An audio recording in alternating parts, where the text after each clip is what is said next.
तो एक वक्त ऐसा था कि जब हथियार बना करते थे, हथियार मैन्युफैक्चर्ड होते थे जंगें लड़ने के लिए। मगर अब जंगें मैन्युफैक्चर्ड होती हैं हथियार बेचने के लिए। ये कहना था इंडियन राइटर अरुंधति रॉय का।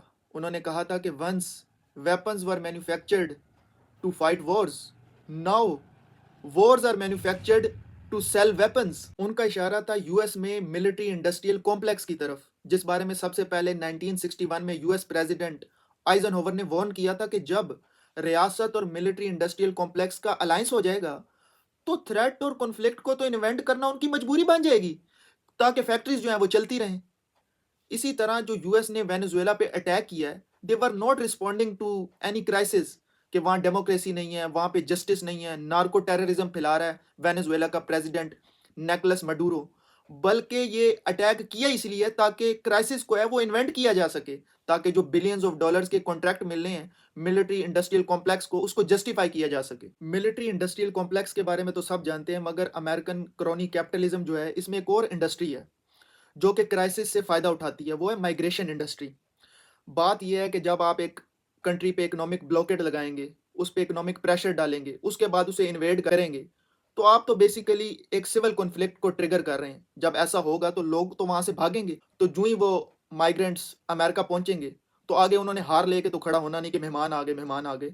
वहाँ प्राइवेट डिटेंशन सेंटर्स हैं, और वो private detention centres, private jails वो कौन चला रहे हैं? वो कंपनीज लाइक जियो ग्रुप और कोरसिविक, ये कंपनीज हैं जो डिटेंशन सेंटर्स चला रही हैं। ये पब्लिकली ट्रेडेड कंपनीज हैं, मतलब कि आप अमेरिकन स्टॉक एक्सचेंज में जाके यहाँ पे इन्वेस्ट कर सकते हैं। और जो ही अटैक होता है यहाँ पे वेनेजुएला पे, तो एक तो बिग ऑयल से रिलेटेड जो कंपनीज हैं उनकी प्राइसेस ऊपर जाती हैं स्टॉक्स की। उसके अलावा ये जो डिफेंस से रिलेटेड कंपनीज हैं इनके स्टॉक प्राइसेस ऊपर जाते हैं। साथ ही साथ ये जो प्राइवेट डिटेंशन सेंटर्स हैं, ये जो माइग्रेशन इंडस्ट्री है, और इसके अलावा माइग्रेंट्स को उनकी कंट्री वापस भिजवाने के लिए भी अमेरिकन गवर्नमेंट इन्हीं अमेरिकन कैपिटलिस्ट से सर्विसेज लेती है। और ये जो अमेरिका की कंपनीज हैं, ये वीकेंड्स में अमेरिका के सिंगर्स को अपनी सर्विसेज देती हैं। उनके लॉजिस्टिक्स जो हैं वो जहाँ जहाँ कॉन्सर्ट हो रहा होता है वहाँ पहुँचाती हैं, और फिर बाकी वीक डेज में ये माइग्रेंट्स को उनकी कंट्रीज वापस भिजवाती हैं।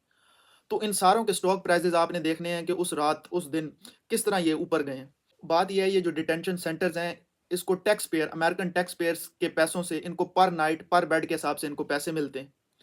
आप ये साइकिल देख रहे हैं, बिजनेस मॉडल, कि एक डिफेंस सेक्टर जो है वो आके कंट्री को डिस्टेबलाइज करता है, और फिर ये इंस्टेबिलिटी रेफ्यूजी क्राइसिस को क्रिएट करती है, और फिर इन डिटेंशन सेंटर्स को पैसे दिए जाते हैं इसी क्राइसिस को मैनेज करने के लिए। परफेक्ट। मतलब कि एक हाथ इस्तेमाल होता है मुल्क को तबाह बर्बाद करने के लिए, और दूसरा हाथ इस्तेमाल होता है फिर उन्हीं विक्टिम्स को मैनेज करने के लिए। वाह रे वाह अमेरिकन कैपिटलिज्म। और फिर पाकिस्तानी जब लिबरलिज्म पे तनकीद करने के लिए आते हैं तो उसके सोशल एस्पेक्ट पे तनकीद करेंगे, जो कि इंडिविजुअल राइट्स की बात करता है, जो कि माइनॉरिटीज़ के राइट्स की बात करता है, जो कि फेमिनिज्म की बात करता है। इस पे तनकीद करेंगे।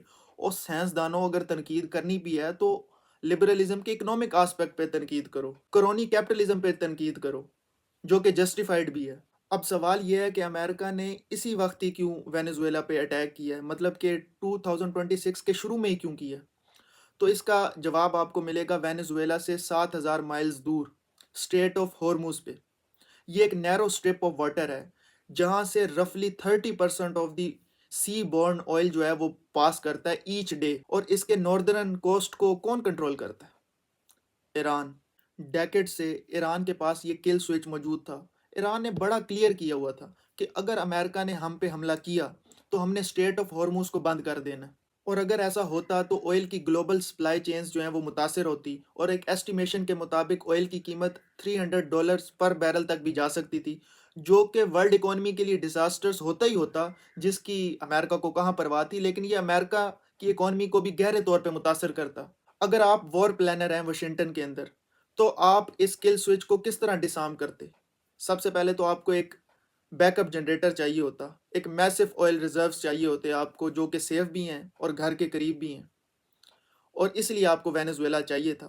अब आपने वेनेजुएला पर कब्जा करके वर्ल्ड के लार्जेस्ट ऑयल रिजर्व्स पे आपने कब्जा कर लिया है, और आपने अपनी इकोनॉमी को शॉक प्रूफ कर लिया इन केस अगर ईरान स्टेट ऑफ हॉर्मुज को बंद भी करता है तो। आप ज़रा टाइमिंग को चेक करें इस सब की। ईरान में प्रोटेस्ट चल रहे हैं, इकोनॉमिक हालात वहाँ पे बुरे हैं, और साथ उनकी थियोक्रेटिक जो रेजीम है वो भी नाअहल है। तो ये एक परफेक्ट आपके पास टाइमिंग है ईरान को इन्वेड करने के लिए। और साथ ही साथ यूं ही आपने वेनेजुएला पे अटैक किया है, आपने वेनेजुएला पे कब्जा किया है, तो ईरान के एक्सेस ऑफ रेजिस्टेंस जो है उसको भी बड़ा नुकसान पहुंचाया है। तो बात यह है कि ईरान और वेनेजुएला बड़े मिल के आपस में काम कर रहे थे। ईरान वेनेजुएला को फ्यूल देता था और बदले में वेनेजुएला ईरान को गोल्ड देता था। तो ये मिल के यूएस की सैंक्शंस को सरवाइव कर रहे थे। अब आपने वेनेजुएला पे कब्जा करके आपने जंग शुरू होने से पहले ही दुश्मन को आइसोलेट कर दिए। अच्छा, अगर मैं आपसे सवाल करूं कि अगर आप चाहते हैं कि अमेरिका आपकी कंट्री को इन्वेड करे तो इसका क्विकेस्ट वे क्या है? न्यूक्लियर बॉम्ब बनाना? नहीं, पाकिस्तान और इंडिया ने बनाया था, अमेरिका ने इन्वेड तो नहीं किया। सैंक्शंस लगाए थे लेकिन इन्वेड नहीं किया। फिर ऑयल रिजर्व्स होने चाहिए आपके पास। सऊदी अरेबिया के पास भी तो ऑयल रिजर्व्स मौजूद हैं। तो सबसे क्विकेस्ट वे है, अगर आप अपने ऑयल को बेचने लग जाएं डॉलर के अलावा किसी करेंसी में, तो पिछले 50 साल दुनिया सिर्फ एक सिंपल रूल पे चल रही है, वो है पेट्रो डॉलर। जिस भी कंट्री को ऑयल खरीदना होता है उसको डॉलर्स में पे करना पड़ता है।